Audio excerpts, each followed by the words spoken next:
mabigat na eh. Isasakalan mo yung sarili mong dugo pawis para lang dyan. Tapos kikita ka, sakto lang. Pag minsan, kulang pa. Alam ko na kung nakasabay yung ani, pero mas mahalaga pa yung magsasaka. Samantala, matapos ang halos kalahating oras na pagpapaanod sa ilog, narating ng grupo ang bagsakan ng gulay. Ayon sa punong barangay, Sa bagay kasi napakakitid ng daanan. sa ito na sinimulang Kaya tatlong buwan ko rin nakakakita ko dito. Pero hindi tama yan. Mas nilagay ko na ito.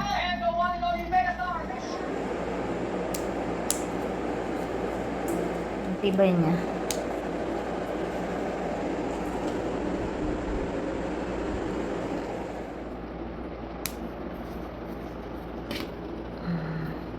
Wala na itong lock. Ito lang. Ito plastic ko pa.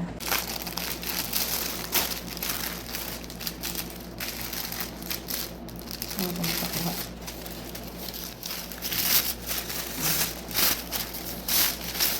Kasi na ito.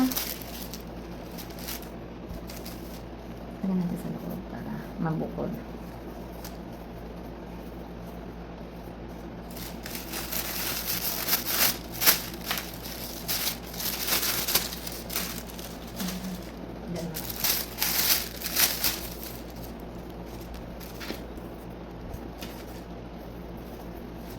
Kasi kayo ito kay Del.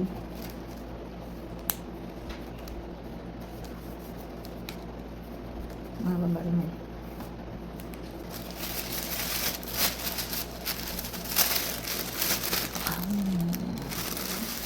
Meron na siyang o tingnan, o ti tayo. Binasta lang lahat ganyan.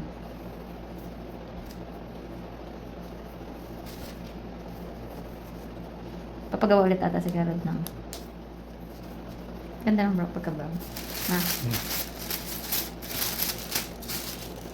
Tadaan! Ito nga pika and really. Gusto niya data? Siguraduhan niya na eh.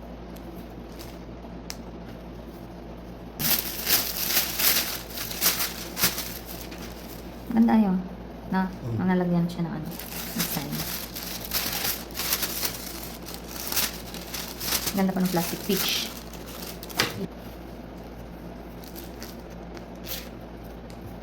Sipot pa.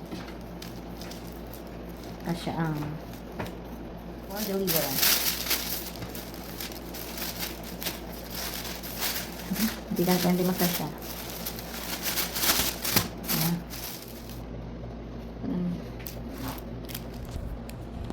Ay, deliver na tayo ngayon.